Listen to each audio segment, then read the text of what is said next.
Oh my dear all examiners, welcome to our English class.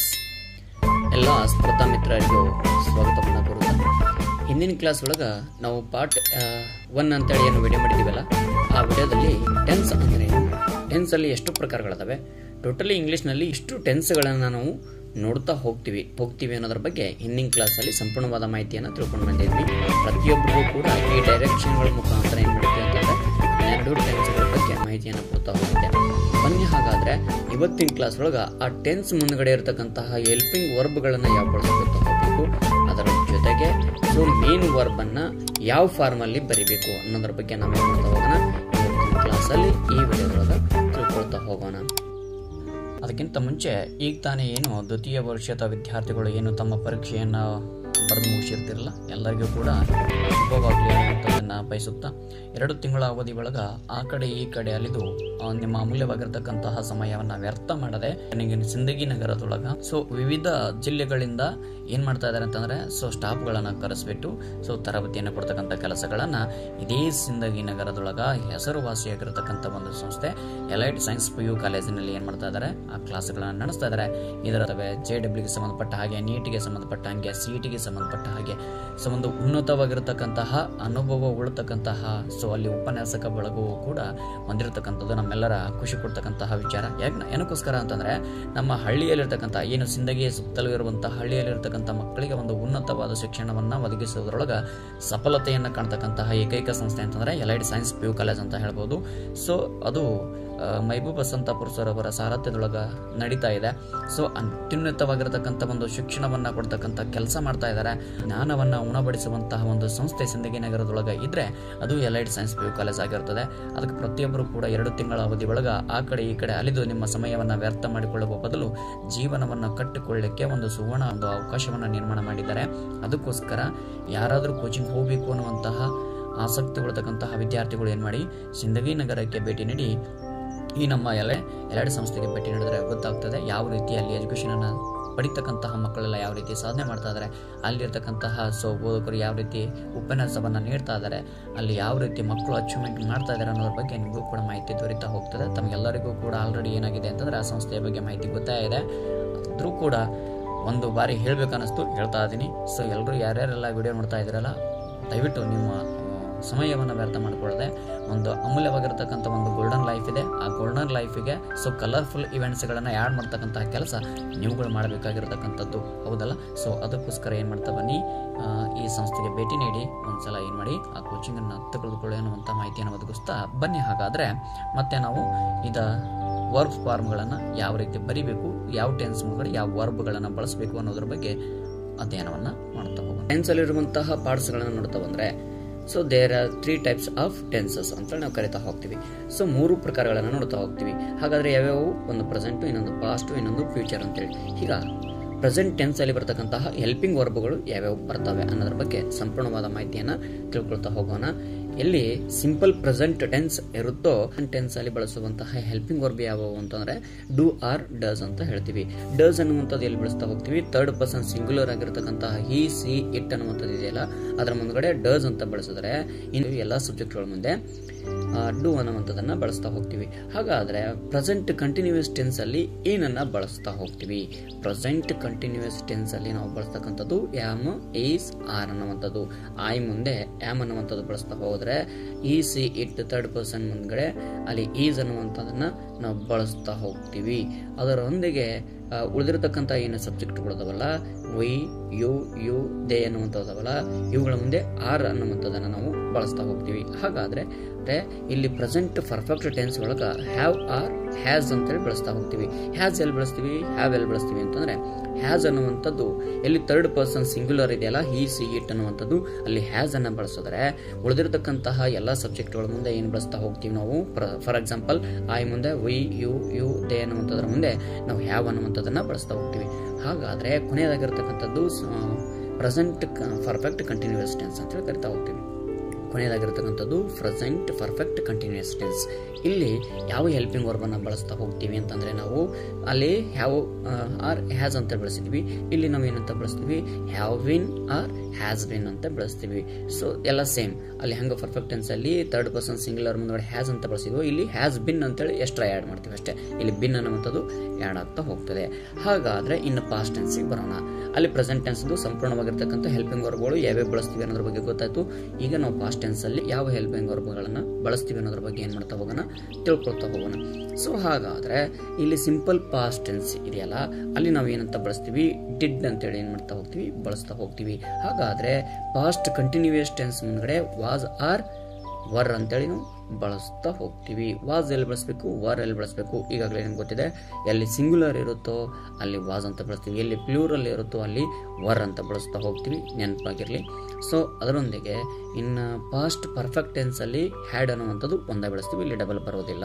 ಇನ್ನು next ಕೊನೆಯದಾಗಿರ್ತಕ್ಕಂಥದ್ದು past perfect continuous tense ಅಂತೇಳಿ ನೋಡ್ತೀವಲ್ಲ, ಅಲ್ಲಿ ಹ್ಯಾಡ್ ಜೊತೆಗೆ ಏನು ಆ್ಯಡ್ ಆಗ್ತದೆ, ಇಲ್ಲಿ ಹ್ಯಾಡ್ ಪ್ಲಸ್ ಬಿನ್ ಅನ್ನುವಂಥದ್ದನ್ನು ಆ್ಯಡ್ ಆಗ್ತದೆ. ಹ್ಯಾಡ್ ಬಿನ್ ಅನ್ನುವಂಥದ್ದನ್ನು ನಾವು ಬಳಸ್ತಾ ಹೋಗ್ತೀವಿ. ಇದು ಕೂಡ ನಾವು ಪಾಸ್ಟ್ ಟೆನ್ಸಲ್ಲಿ ಕೆಲವೊಂದಿಷ್ಟು ಹೆಲ್ಪಿಂಗ್ ವರ್ಬ್ಗಳನ್ನು ಬಳಸೋದನ್ನು ಕಲ್ತ್ವಿ.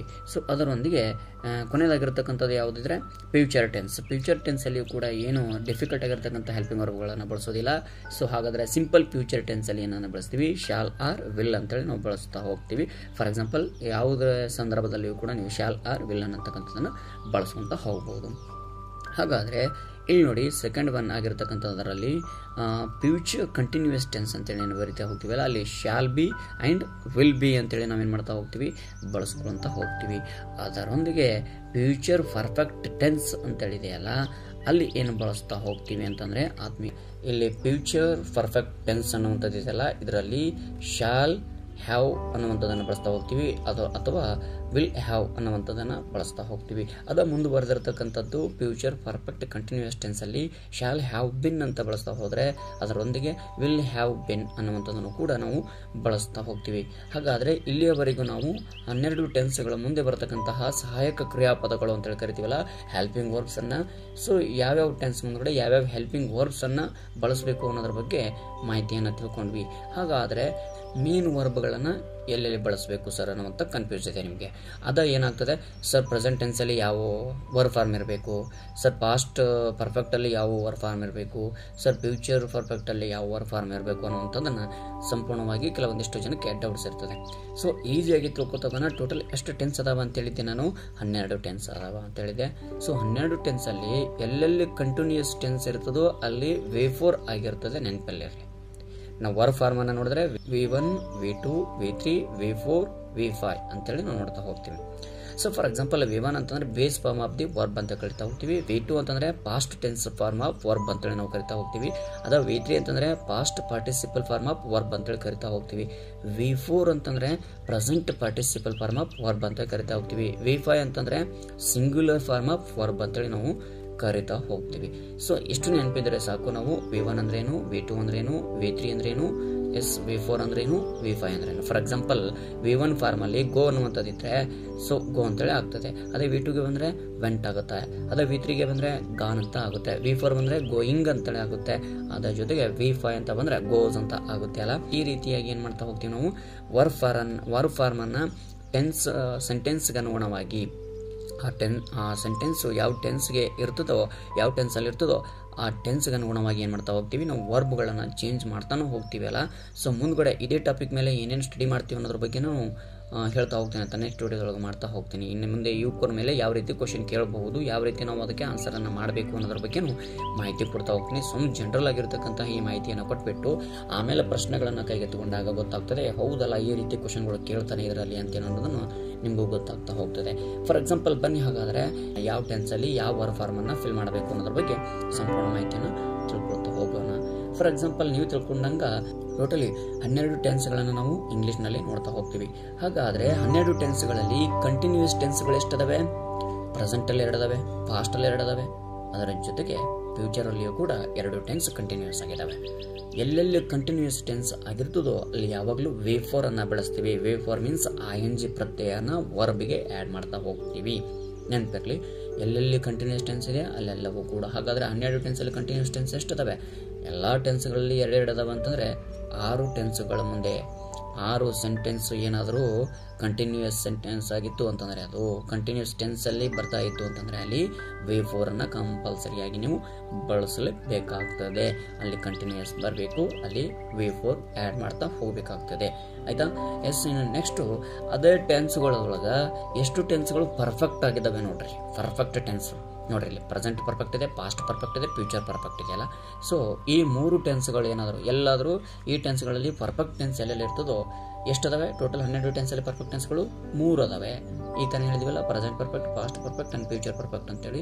ಈ ರೀತಿ ಒಳಗೆ ಪರ್ಫೆಕ್ಟ್ ಟೆನ್ಸ್ಗಳು ಕೂಡ ನಾವು ಟೆನ್ಸಲ್ಲಿ 3 ಕಾಣೋದ್ರಿಂದ ಎಲ್ಲೆಲ್ಲಿ ಪರ್ಫೆಕ್ಟ್ ಟೆನ್ಸ್ಗಳು ಅದಾವೋ ಆ ಟೆನ್ಸ್ಗಳ ಮುಂದೆ ವರ್ಬ್ 3 ಅನ್ನು ಬಳಸ್ತಾ ಹೋಗ್ತೀವಿ. ಪಾಸ್ಟ್ ಪಾರ್ಟಿಸಿಪಲ್ ಅಂತೇಳಿ ಕರಿತಾ ಹೋಗ್ತೀವಿ. ಅಲ್ಲ, ಗೋ ಇದ್ರೆ ಗಾನ್ ಅಂತ ನಾವು ಅಲ್ಲಿ ಪಾರ್ಟಿಸಿಪಲ್ ರೂಪವನ್ನು ಬರೀಬೇಕಾಗ್ತದೆ. ಸೊ ಈಗ ಎಷ್ಟು ಟೆನ್ಸ್ಗಳ ಮುಂದೆ ಬರ್ತೀವಿ ಹೇಳು? 6 ಟೆನ್ಸ್ಗಳು ಕಂಟಿನ್ಯೂಸ್ ಸಿಗಿದ್ದು, ಇವು ಪರ್ಫೆಕ್ಟ್ ಟೆನ್ಸು 3.